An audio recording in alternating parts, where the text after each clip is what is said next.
What's happening, everybody? I am finally in person with the legend himself. What's your name, sir?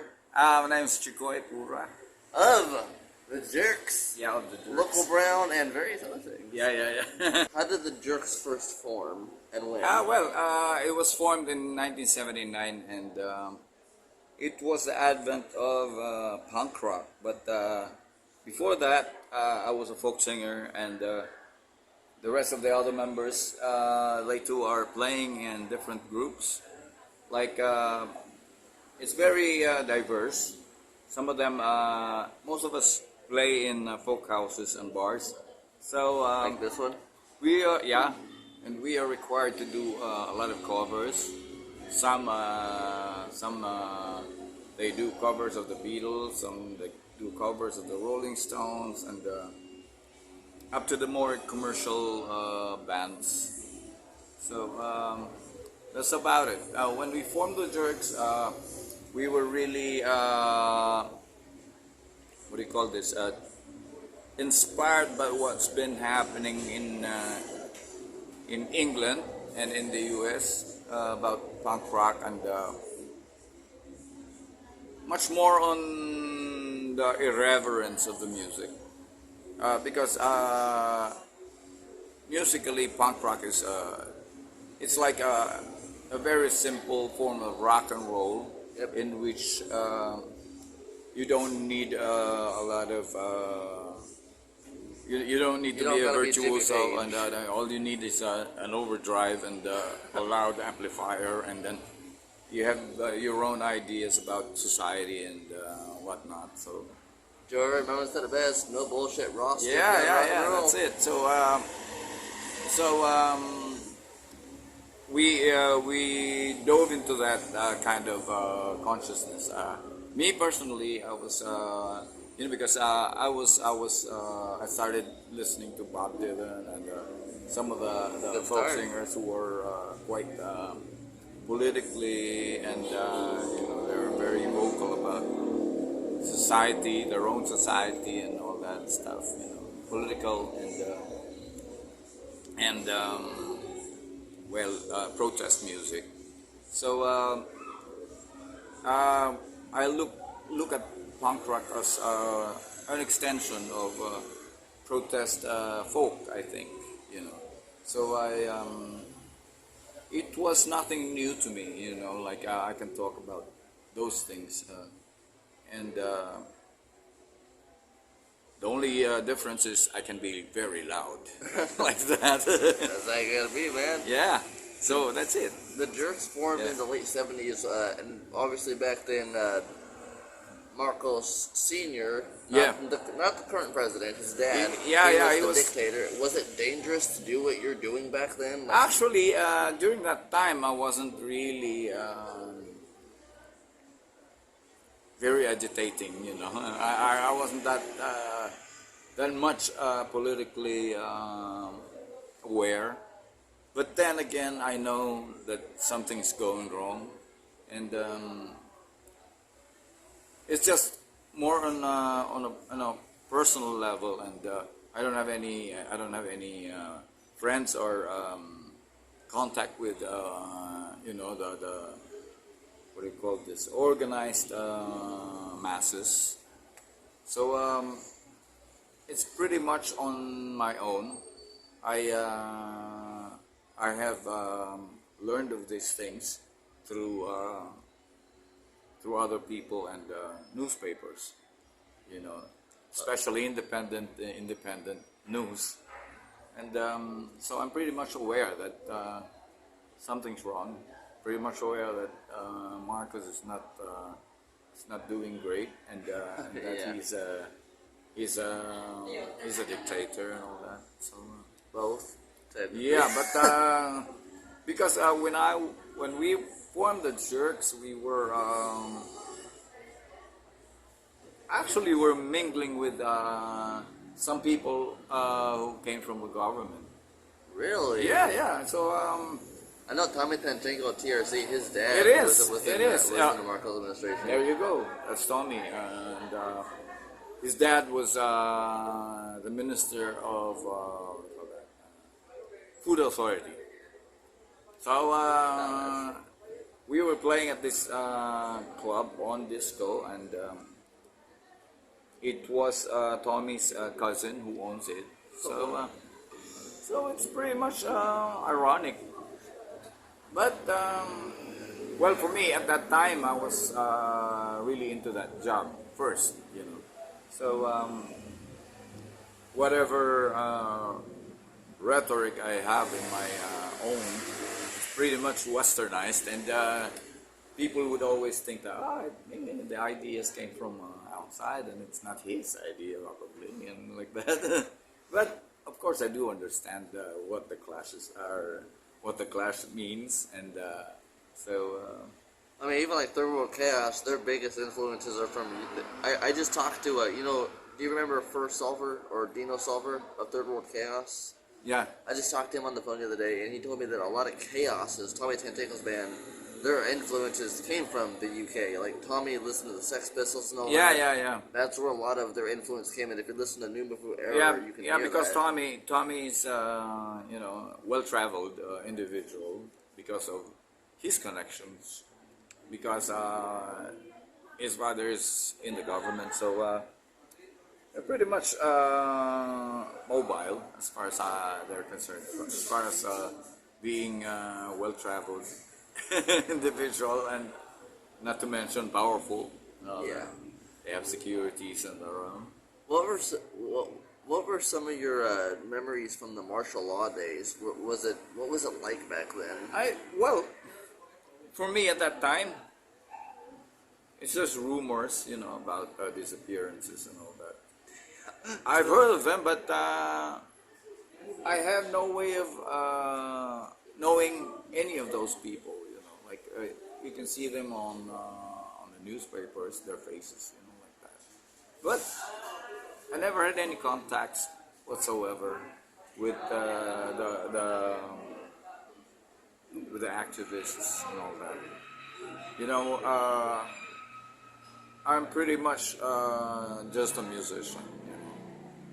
I have ideas of my own, but I need to validate them all. I get you. Yeah. So the Jerks have 2 albums, like of studios, or 1 studio album out. I know I've listened to the. Yeah. There's like 2 different artwork covers for it, but I've listened to one of your full lengths. I have the live tape, which I was gonna bring it tonight for you to sign, but I forgot it. And then the tape that I made that got lost overseas, so where I'm trying to get that to you. How come the Jerks have been the longest punk band, but only a few albums? Well, I don't know. It has something to do with maybe we're not too popular with the record companies and all that. And that time, we're pretty much a bar band. Hey, I respect that, man. Let's keep it a local brown. Yeah. So I had some projects with other producers like Local Brown. Yeah, I was gonna ask you about as far as the Jerks is concerned, people are like we've influenced a lot of bands who really made it, like for example the Razorheads and all that. Razorhead. Yeah. They started out playing covers of our songs. That's awesome. So and they made it really big. I'm fine with that. I'm really happy for them. But then like sometimes when it started to like people started to ask questions about why did we ever had any, we didn't have any record contract or something. I don't know, but probably because of our pretty much very irreverent and all that. We had some occasions that we had meetings with record executives, but most of them just fell off the floor and didn't progress. Upon doing some research over the last couple of years, I've seen some tickets that you were billed with bands like the Lost Boys, Chaos, back in the early 80s. Was there ever a point in time where you were potentially going to be signed under Twisted Red Cross or any of those 80s labels? No, Were you friends with I them had at all? some reservations. Yeah, we were friends with most of the bands over there, with Twisted Red Cross. But I don't know. I just it didn't appeal to me. I think like I have a different orientation than those kids. I like when we started the Jerks, we were actually going for the good gigs in the bars. Most of those kids under Twisted Red Cross never really played in bars and all that stuff.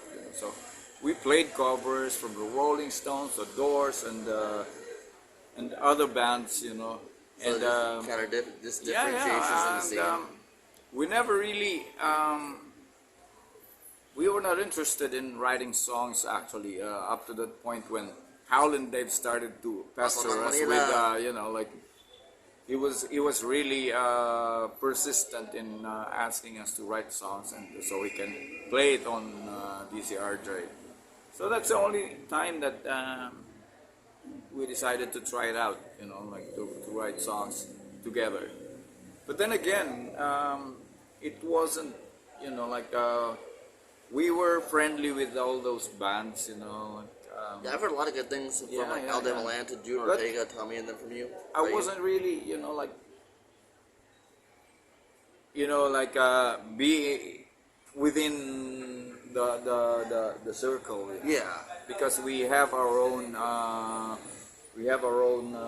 what do you call that? We gravitate on like most of the members of the Jerks were some of them they have their own families, so Yeah. we are we have to earn. So we cannot afford to like just play on occasional gigs, Yeah, I get that. concerts and all that. So we wanted those regular gigs, weekly. At that time, the Jerks played in several bars. It's a bit lucrative, and when it slowed down here in Manila, we went to Olongapo, and we stayed there for 3 years, and it was really one of the I learned a lot being in Olongapo, because as far as being a musician, being a singer is concerned, because you had to every night for four days a week.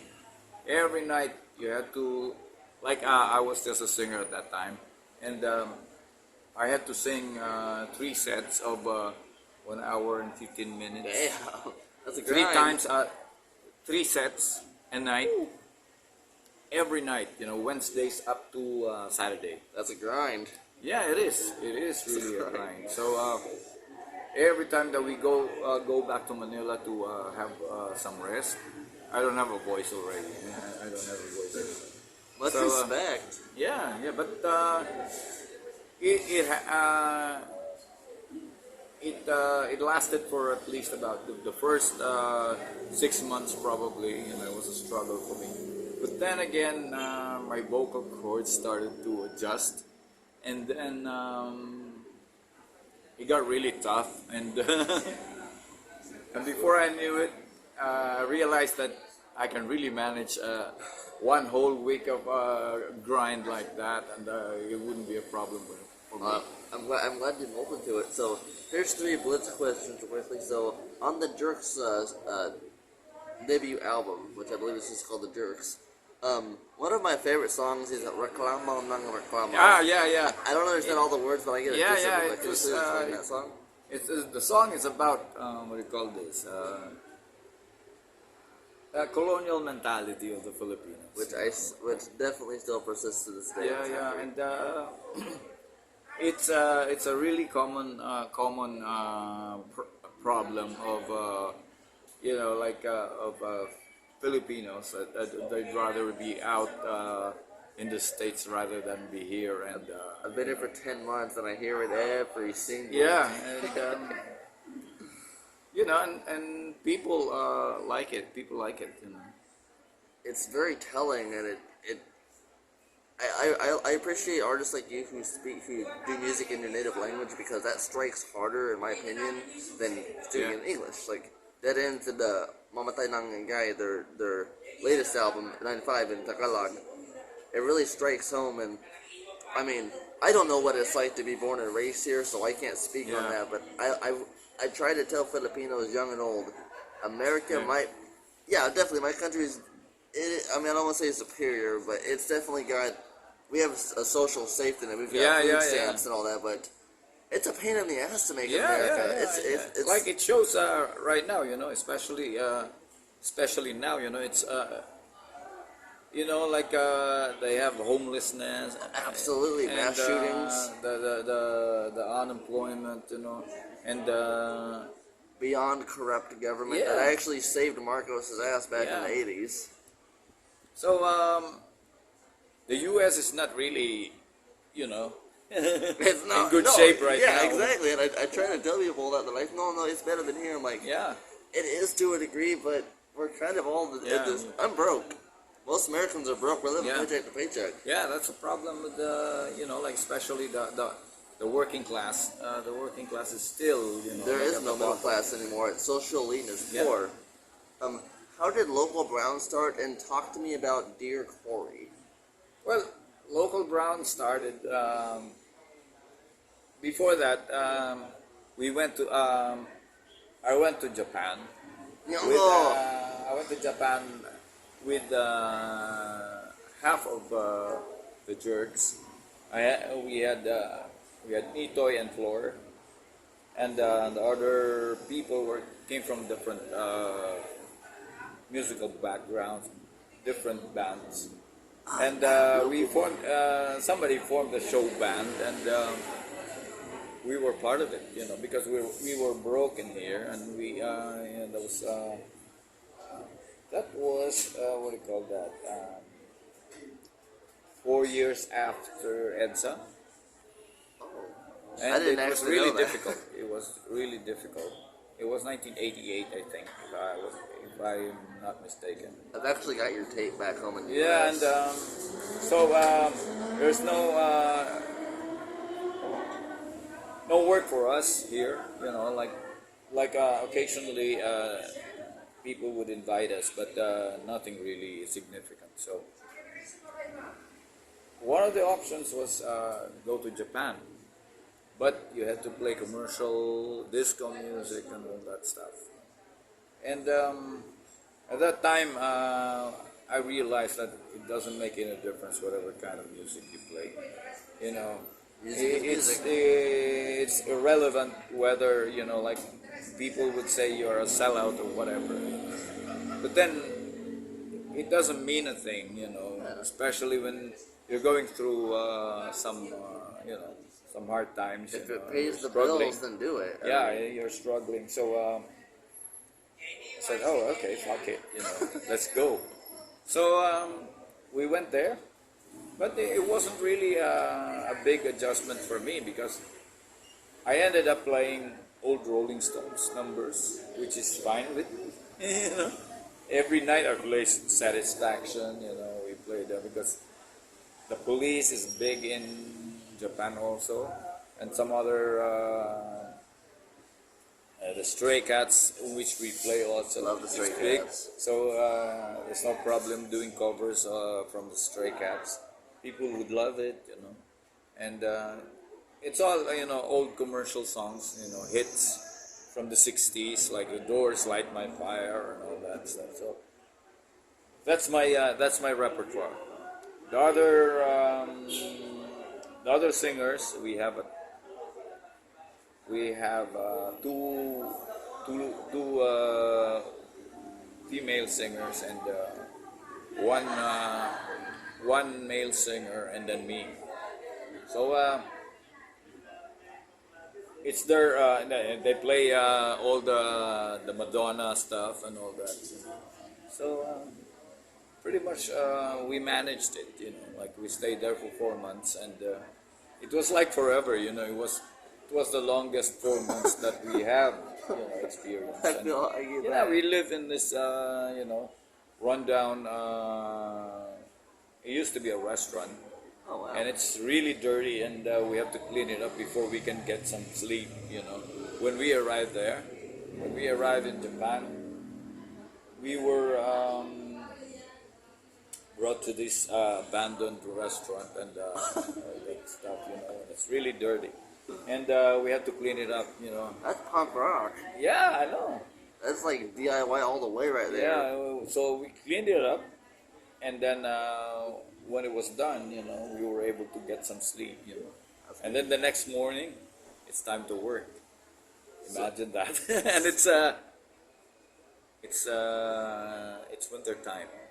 Ooh, So yeah, it's really cold. I lived in Osaka, Japan in 2016, and their winter time, winters are so brutal. although we were really excited because you're from the Philippines and you experience winter, so that's fine. But then after several days, of extreme cold, and then it's really a big inconvenience for us. So the local brand essentially was in Japan. After 4 months, we came back here with very little money saved. I was able to Japan's expensive. bought myself a guitar on my own, and at that time, I have decided that I'm gonna sing and I'm gonna play guitar, because before that I was just a singer, doing Mick Jagger bit, with the Turks and all that. So I decided I'm gonna play guitar and sing, and I'm gonna hone my guitar playing and practice and all that. So I didn't have to be dependent on guitar players around me. So that's what I did, and when we came back, we had I think a week's rest, and then time to go back to the grind again. And it was Edmond Fortuno, if you know Edmond. Edmond Dorado? Edmond Fortuno. Oh, I don't. He I've is heard the that name. drummer of Anakbayan. He's a really a local legend. He passed away already. Oh, rest in peace. He was a really good drummer, and very famous, very popular. And he asked me if I wanted to join a project band. I said, "What is this?" It's all about, along with Asin members. Yeah, I've read Lolit. about that. I read Asin that. members, Lolit and Saro, along with Pendong Aban, and some other pop artists like Mons Pia and Cash Manala, and some singers of one famous singing group here in Manila, Music and Magic, Eva Caparas, like that. And it was very unusual for me, because I was used to like having 5-member band for myself. So it's and also Nitoy was there also. Alito, yeah. Yeah, Nitoy, and so that's it. That's the lineup. I don't know, more than 10 personnel, I think. And I know local brand is very political. Yeah, that's the local brown. But so we started recording, and I sang "This Is Not America." I with love other that singers. song. Yeah, I love that "This Is song. Not America." That's actually the first song I heard by you Yeah, guys. that's after EDSA Revolution. After EDSA, there was some awakening, nationalist awakening here. So local brown is one of those things, that happened, and the producer of that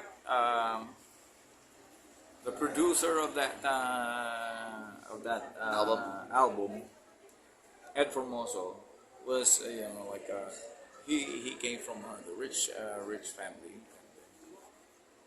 He's into the recording business, so he was into that kind of consciousness that like the kind that Cory Aquino, The president of the snap election. Cory Aquino professed, like a progressive, rich, And and she's the widow of the Ninoy who got assassinated by Marcos. But I'm talking about the political orientation. Oh yeah. It's not really left, like it's pretty much on the center. Center. Yeah. But it's nationalist. It's still nationalist consciousness. So Local Brown was that way, and it was okay. Like there's some awareness, significant awareness Of what's going on. yeah, essentially. what's going on, and so it went on for for a very short time. I only had a couple. It was just for a short time, like a Local Brown recorded another album with a different lineup. Sometimes I would join in one of the tracks, but it really didn't play live. All I can remember was we had a performance in Araneta Coliseum. It was really big, and we sang 3 songs, I think. I go, that's it. Yeah, I was really used to being in a live band. So Local Brown was pretty much on the shelf, Yeah. like Local Brown is really big, but people never really had a chance to watch them play. And the members of Local Brown, pretty much on their own, they have their own bands. So like Asin, they can play live whenever they want. But so that's it. Local Brown was kept under wraps most of the time. So until such time that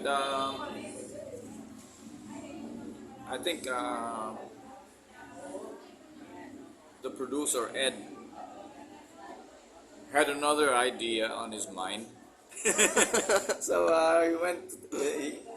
he went into that, and then Local Brown was Over with the shelved. So the last question, because I know I gotta get back in there and jam out. Yeah. So most- that's it. Your biggest video, which I've actually shared with a lot of my friends, Rage. The music. Who started that music video, and just tell me about Rage as a song. Well, Rage was a part of. Which Rage? The one with the other artist? The one with in the music video where the guy goes up, tries to get some pants at Canton, and then he chases that Yeah, kid down the block. it was just. And then there's a dead Well- baby in the thing. Okay. First of all, Rage was part of my my political awakening. That song makes me cry every time I hear Yeah, it. and, That's just hard. And I was getting into that, like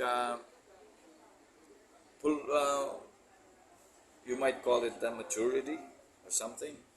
Yeah, and that was a time that I was already introduced to other people, like political figures, people on the organized masses, and then there was a time I got to really get in touch with the real politics, So Rage was part of it, like I wrote that song. It was actually a very simple narrative of what's been going on here. Oh yes, absolutely. And I had that idea because somebody, I think it was my sister-in-law, gave us this cover, this portrait, I think, a poster, Made by political person. which was made by a political prisoner. Oh, damn. And it's written. It's got The line. a dove on in flight, and There was a line. and there was the line, go not gently into that. I love Go not that gently song into so the much. night. And Rage against the dying of the light. And then said, hey. And then I realized it was written by an Irish poet. And it's got a different context, and it was all about his father, his dying father, and he was trying to, agitate his father to fight back because his father was sick. And then I put it into a different context, in a social perspective. And then it was a really simple song, and people really relate to it, So, I'm not even from here, and I see that everywhere in Manila. Yeah, It's like, it became is it here? it became on the shirt. It manifested in so many things, And one last Bloodstream question: do you have any future albums coming out? What are your future plans? Well, we're planning to do an album. Probably it's going to be a solo album, or maybe it's the Jerks album, or. Anyway, we'll see. All right, thank you so much, Chickoy. Yeah. Yeah.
Salamat po! Yes! I wanted to hear that song so badly.